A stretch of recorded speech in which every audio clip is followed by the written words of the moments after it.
time player. I've been broke, it's a joke, I've been a money maker. I've been a record breaker, taking credit as an educator. I've been known to spit the flows and make it shaky, shaky thing. Popping, locking, stopping, let it hang. Watch us as we drop this hip hop, it's like it stings. We make the whole room drop and everybody sing. We want the funk, we gotta have that funk. We kick it old school, we think we're so cool. We take it back to the past, we gonna act a fool. Up jumps the middle finger, make my yay.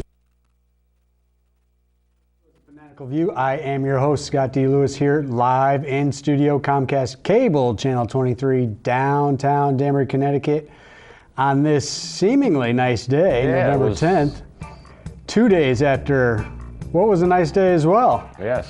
Yesterday was kind of clammy and wet. Yes. Well, the rains came to, I'm surprised there wasn't a monsoon. I'm surprised there wasn't like a whole earthquake, brimstone, and lightning after the stunning results of the election on Tuesday. Yeah. So here we sit 2 days later. I'm still trying to figure out, where did this country go wrong? Right. How did this whole thing happen? Very disturbing results for, I would say, educated people who are into common decency. Maybe not so disturbing for people who are into the KKK back on the rise. I guess that's what they like. That's what they want. Part of this country, unfortunately, is into that sort of thing. White power all the way. So we are left to, pick up the pieces of what took place and try to get our heads wrapped around the whole situation.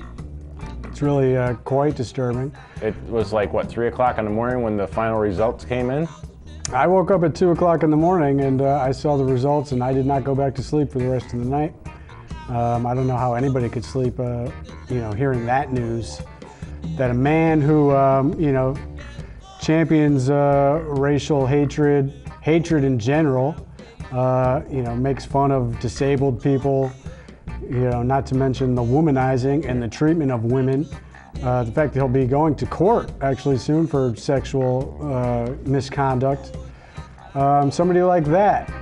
There's a large portion of this country who could, not half the country, because apparently Hillary Clinton did win the popular vote, but with the Electoral College and all that, there's a big chunk of people who apparently 8 years of being under the rule of a classy, dignified man who happened to be of color was too much, so they needed to uprise and take back the country for the white power industry that is just plain old racist. So, I don't know what our viewers are like out there, who they voted for, or what kind of people they are. I know personally, I know people who voted for Trump, and I know that I've known them for a long time, and I think they are good people. But they are misled, and they are misguided by his con art act, and they have unleashed a cesspool of hell on this country. And we already see it. I mean, the protest by the Democrats is one thing. Protests in almost all the major cities. Not surprising, really, to see that happen. And also hate crimes already taking place. I mentioned the KKK, already visible signs of the KKK in full white cloth sheets roaming the streets in different areas of the country. I mean, the KKK was hidden in the shadows for like 30 years now. I haven't heard anybody really have any reference to the KKK since at least the 80s. And here we are, David Duke announcing this is the greatest day of our lives. We, our people, had a huge part in this election. That's who you're associating yourself with, people. That's who you have backed. A man who retweeted white supremacist groups religiously, basically, throughout the entire campaign, and he was supported by them throughout, and he is the president-elect. How ironic, Bob. A couple ironies, really, but the first black president of the United States will have to turn over the presidency to somebody who was supported by the KKK. I mean, that's all you really need to know. You could go down the line of other things. A womanizing, mistreatment of woman, person that he is, you know, just total chauvinist, defeating the first female candidate for president of the United States. And also the other irony I thought was he made his whole entire campaign about the fact that she lied, yet he didn't speak one word of truth the entire time. But his supporters didn't care anything about any of that. Facts don't matter to them. They're either misinformed or just, you know, not interested. They had already made up their mind, obviously. And, you know, we are left to suffer the consequences. If you have children, I know you do, Bob, I'm not sure what you say to them when a man of this ill repute can be elected president.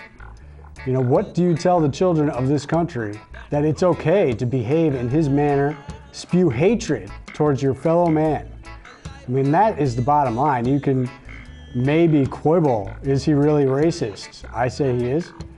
But you cannot dispute the fact that he just spews hatred towards everybody. And he is, you know, he has people removed from his rallies, his statements in his rallies. Let's check to make sure that person is 100% Catholic. Remove that person. You know, Jewish people, remove them. Have we heard this sort of rhetoric before, Bob, in history? Yeah, we have years and years ago. How did that work out for everybody? Didn't work too well. So that's what America wants? I guess. That's where we are as a country right now? Full-on hatred after these recent years of such great social change and, you know, civil rights for people who hadn't had them yet. You know, there was really just such positive things happening in the culture.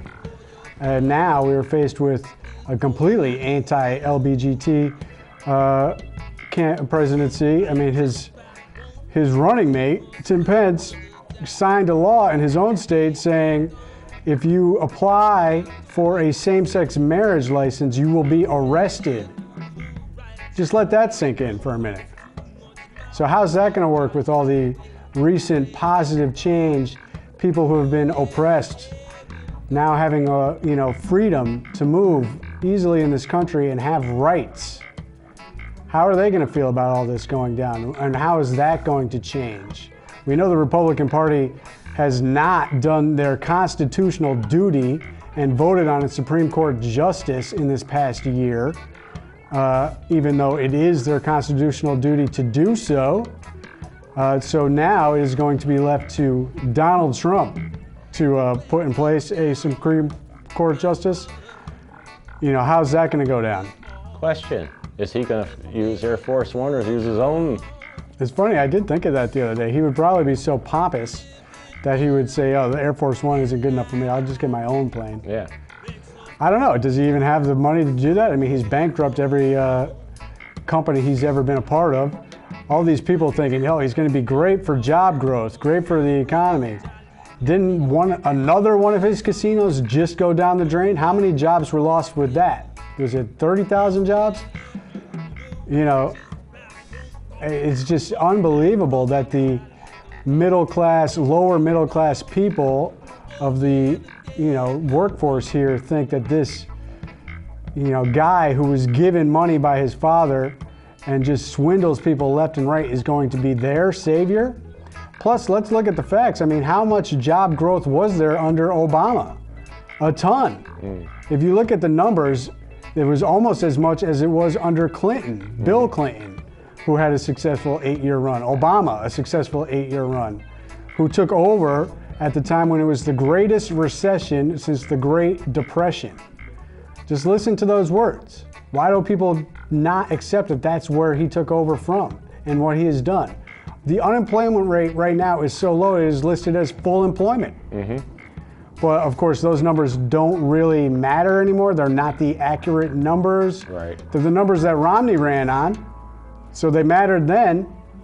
Now that they're no longer convenient to the people who hate everyone, those numbers don't count. So, you know, as I mentioned, job growth, he created, I don't have the exact number, but the numbers are astonishing when you look at it compared to what the two Bushes didn't create. Right. And also the deficits during that time that both Clinton and Obama had to fix. And he did a lot of fixing, Obama did. And he did it all with class and dignity in the face of hatred and obstructionism. A Republican Party that does not do their job, plain and simple. They sit in their, offices there, and when it comes time to vote on things, they don't even vote. They filibuster. They just do not do their job. And there's no black and white in this country, no middle ground. It's all black and white. You cannot have an actual discussion with anybody. It's all, you're either this or you're that. Well, maybe if we actually talk about it and we come up with a solution for things that we don't agree on, there can be an educated, such solution. It used to be you can't really talk politics, but this situation right here, and I saw a lot of this on social media before the election, if you are, a differing opinion of somebody before the election, make sure you don't let that ruin your friendship.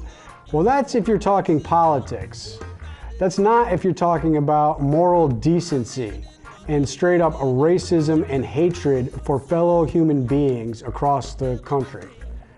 That is different than just having a differing opinion on politics. That is a difference of, what you believe in as a human being. So, I'm sure there are a lot of people who have lost friends during this time, which is a very sad thing. I know I have lost a couple friends over this past year during this time, and it's not great. But that's where the country is right now, and we'll see how bad it gets before it gets better. Hopefully there will be light at the end of the tunnel, and some good things will come out of it, and we'll see what happens. I personally would like to just right now stop the show and sit here and do a silent protest for the rest of the show, because I think that's what should be done. People should just sit and think about what has happened here and what's going on. But we'll move on. I won't force Bob to sit here with me for 20 minutes. Thank you for letting me do that rant, Bob. Let's say hello to Bob. I didn't really say hello to him at the top of the show there. I'm doing good. His show Spotlight On is Tuesday at 9 and Wednesdays at 12. Our director, Expose Cinema Mike Toohey, is in there with Bob's son Connor, the production assistant extraordinaire, who we see right now dressed as the Ghostbuster. Yes, that was from Halloween. Better days, those were, Yeah. before the end of the country as we knew it. Mike's show, Expose Cinema, Friday nights at 9. Wednesdays at 1, he will be doing a show tomorrow night, wrapping up this election, trying to figure out what took place. And our phone lines are open, 203-792-4101. All right, Bob, so the other historical thing that took place while we were gone was the World Series. Hell froze over and the Cubs won. Yeah, I guess the curse of the Billy Goat finally broke. Yes, it did. And they had to sweat it out big time. Game 7 turned out to be quite a classic. I think that's going to be one of the best World Series games ever. Yeah, the ending certainly got quite dramatic. Joe Madden, I am no fan of. Think he's overrated completely. And I thought Terry Francona got inside his head because his managing decisions with his pitching staff really were questioned big time, rightly so. Well, we're doing good up to, 6-0. They're doing well. Then all of a sudden it becomes 6-2, 6-4, and then. And then, I would pull personally, I would pull Chapman earlier after he was starting to. Well, the questions began in Game 6, Bob, when he put Chapman in a 7-run lead. Right. And pitched him 3 innings. Right. Blew him out. He was obviously toast when he brought him in Game 8, and also he pulled his starters early in Game 6 and Game 7 when he did not need to. Right. They were both pitching well. You could have pulled Chapman. I would have thought Chapman would have been in for. Amazingly, Chapman came back for the 9th inning of Game 7. That's when. And went 1-2-3 after he blew the lead in the 8th inning. Right. With the dramatic home run by the Cleveland Indians, and then the rain came. Yeah, for 17 minutes. And I think that really was the difference in the game, because Terry Francona had gone to the 3rd of his top flight closers or relievers in the 9th inning. And then the rain came, and that really eliminated his ability to use him in the 10th. Right. And he had to go to second-tier relievers, and they gave up the 2 runs. And then Cleveland came back and scored another run to make it even more dramatic. Oh, yeah. Before Chicago finally got it done. So I'm not a fan of Joe Madden. As a Red Sox fan, I have rooted for the Red Sox in the past because of the, similar circumstance with the long-suffering situation. So I am happy for Cubs fans in general. As Mike Wilbon would say, it was 2 generations. There were people who came and went who never saw the Cubs win, and now other people who are holding on, in their final years looking for that victory, 108 years. Well, it parallel that with the Red Sox. 86 years, so a lot of people never saw them win. I mean, I've watched the Red Sox, since I was in my, My grandfather passed away before they died, before they won, so he missed out. So yeah, I mean, it is great for the Chicago Cub fans. I will at least say that. We do got to work into the show, Bob. How did you record the game? Before the show started, Bob was talking about how it was 6 hours. So what did you do at that point during the rain delay? VHS it. You changed tapes. Yes.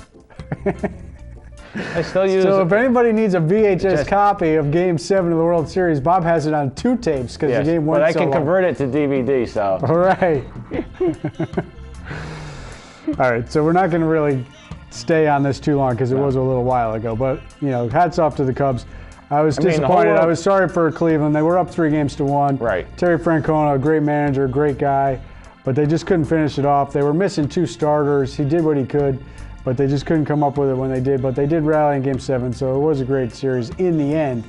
And I had said to a friend of mine beforehand, I hope that it was a tightly played game because there had been no indication that anybody could come from behind in any of the playoff games, even before the World Series. But they went down early. Defense was terrible for them in Game 6 and 7, really cost them. But they did at least rally to give everybody something to root for and watch and have the drama in the end.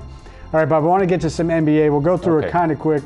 But the NBA is about 2 weeks old now, so I thought we'd go there before we get to NFL. The Warriors, the new look Warriors, Bob. Yeah. With Kevin Durant, the Slim Reaper. 6-2 out of the gate. There's been a lot of question marks about whether or not they're any good anymore. Right. 6-2 is not bad for a team that's lost a few key players, reserves. Remember last year they were a deep team, Bob. They used their bench quite a bit. Right. Now they're more of a 7-8 rotation type of team. They got to work some new guys in. 6-2. They got thumped by San Antonio on opening night, but not so bad since then. Cavaliers had their first loss last night to the new look Atlanta Hawks. Right. With Dwight Howard leading the way, beat them Connor. at 6-1. A lot of chatter coming from the other room here tonight. It's a little distracting, I'll say, out here as we're trying to talk seriously, and all I can hear is chatter from the other room. Anyways, so the Cavs at 6-1. So those are the defending Eastern and Western Conference champions, with, of course, the Cavs being the NBA champs. All right, so the Celtics and Knicks at 3-4. Yeah, they've both had some clunkers. Celtics are giving up about 120 points a game. Not great, obviously. They have, a couple injuries early in the year, which is hurting their play so far, but really disappointing with their effort. And actually, go back to that picture, Mike, real quick. Yes, right there. I talk about how LeBron James is an offensive foul on every possession, right? So I go through the pictures, right, Bob? Right. I just look for the pictures. I don't specifically target pictures that display what I talk about with LeBron James. But without fail, every time I come across a picture of LeBron James scoring an offensive basket, he's committing an offensive foul in the picture. Of course. Look at this picture. It just happens to be that way. And it was never called. Anyways, we can continue on with the pictures. Look at the one thing, though. In Cleveland, right? For a home game, what's the one thing they were watching more than the World Series? The ring ceremony. The ring ceremony across the street. All right, of all things, so Celtics Knicks at 3-4. The Hornets with they lost a couple key players. Right. Linsanity went to Brooklyn, and Big Al Jefferson, one of my favorite players, went to Indiana. But still, Kemba Walker leading the way at 6-1. Great start to the season for them. They've had a couple tough starts in recent years, so that's good to see them off early. So that's good. A couple other teams with some new looks. The Chicago Bulls were 3-0. They're now 4-4. Yeah. So that would be 1-4 since that, if my math is correct. But they've got Dwayne Wade and Rajon Rondo as the new look guys. And there we see the new look for the Knicks against the Bulls as Derrick Rose and Joakim Noah trying to lead the Knicks. But they are 3-4, so not great. Another former Husky leading the way for the Pistons, Hammond, for them, they're at 4-4. I didn't know that another former Husky, Shabazz Napier, one of my favorites of all time, was traded to the Trailblazers. When was this? In the offseason. He's playing with Portland. They're 5-4. Out west, the Clippers lead the way at 7-1. Wow. They didn't really make many changes, but they did get Blake Griffin back from injury. He missed most of last year, remember. Thunder, without Durant, they are still sitting at 6-2. Westbrook trying to blaze a trail and just playing, speaking of hatred, with hatred for everyone in the league and that competitive nature. Rockets and Spurs at 5-3. A couple teams that we keep waiting on to get good, and they're supposed to be good. The T-Wolves, 2-5. The Pelicans, 0-8. Yeah. We don't really think the Sixers are going to be any good, but they are 0-7. And where's them Brooklyn boys? Brooklyn is 3-5, a little better than you might expect, but not great. So 3-5 though, not terrible. NHL will do real quick. Rangers and Penguins. Man, Bob, your Rangers have been on fire. I know. They've been smoked smoking. the Bruins twice since we've been gone, including a game where they scored 2 shorthanded goals. What a disgrace.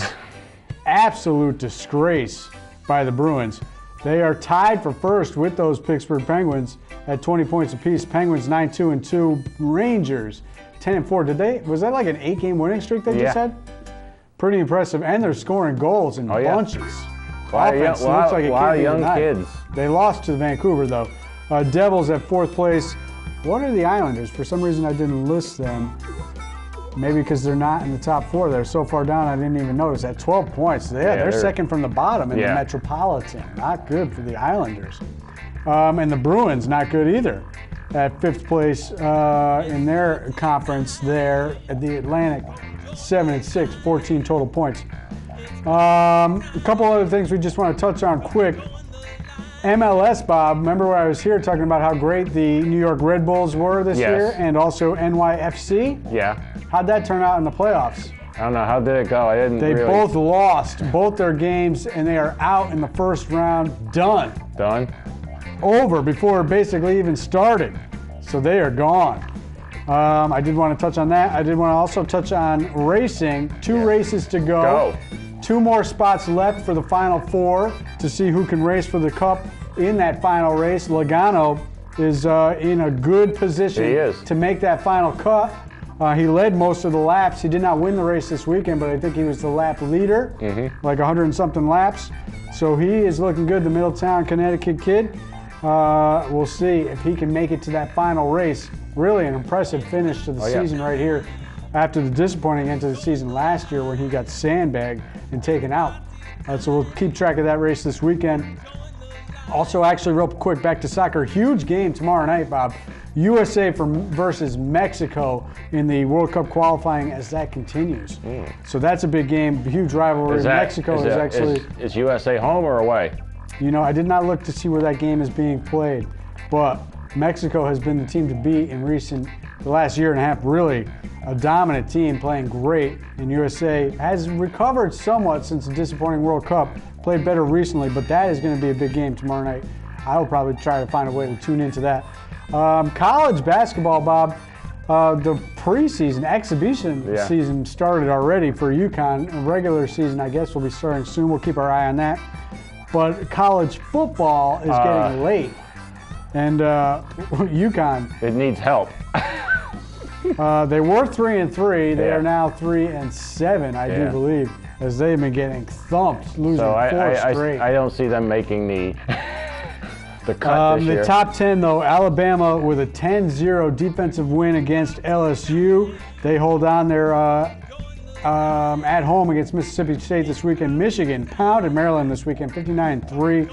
They are at Iowa. Clemson is number 3, 54-0 against Syracuse. How are those great matchups going. Michigan versus Maryland, that's a great Big Ten matchup, right? Clemson versus Syracuse, a great ACC matchup, right? They're home versus Pittsburgh, another great ACC matchup. We're down to 3 minutes, so we go from a 10-minute warning to a 3-minute warning. We're at 3 minutes? All right, there's too much chatter in that other room. Nobody's paying attention to what's going on. Thank you very much for that. Washington moved to number 4 with their win over Cal. They're home versus USC. All right, let's do some NFL real quick since we only got a few minutes. Patriots coming off a bye after they beat down the Bills. They are 7-1, and they are getting ready for the rematch of the Super Bowl from 2 years ago with Seattle coming in on Sunday night. Deion Lewis might return. We'll see what happens with the defense. Big, kind of surprising trade. They traded Jamie Collins, who some people thought was their best defensive player, but also the people who really were paying attention were not pleased with his play. And they also knew he was going to be asking for huge money, and that was not going to go over well. In that division, Dolphins with the big win against the Jets. Huge kick return late in that game after an offsides on the previous kick. And the Jets lose to the Dolphins. So the Dolphins are 4-4. Jets fall to 3-6. They're home against the Rams. Some teams in the AFC real quick. The Raiders with that huge win against the Broncos. That was a good game. Proved maybe they are legit at 7-2. The Raiders. Chiefs right behind them at 6-2. What about Broncos how's the Bears doing? Who's that? How's the Bears? The Bears, not good. We're not even going to mention them. Cowboys in your division, Bob, at 7-1. My Giants are right behind them. With the big win against the Eagles. I was surprised to see how many people had picked the Eagles to win this game against the Giants. I mean, the Eagles, are we certain they're that good? Giants, were up and down. Very streaky, Bob, really. 3 wins in a row after the 3 losses in a row after the 2 wins in a row. They got a primetime matchup against a team that somehow always makes its way into this show. Cincinnati. Why are they always on this show? I don't get it. But they are at the Giants, Cincinnati at 3-4-1, trying to keep their season alive. They're right behind the Ravens and Steelers. Steelers with an interesting game, home against the Cowboys. Tony Romo practiced today for the first time in full. They're not going to put him in, I don't think, against Pittsburgh. Still riding Dak Prescott in that 7-game winning streak. The Vikings falling apart. The Packers falling apart right behind them as well. Since we got 30 seconds, just want to say to our veterans, thank you for your service tomorrow. Yes, thank you to the veterans. Hopefully Veterans Day will go peacefully. We know there's a lot of hostility in the air right now with negative things taking place out on the streets of America. It's your America right now, people. You voted for this. This is what you want. You're going to have to deal with it. But the good people of this country will also have to deal with it, and they will do their best to keep a peaceful nature in their heart and hopefully rise above the hatred and not let hatred, complicate their own peaceful thoughts. Stay true to yourself, people. Stay positive. All right. See you next week.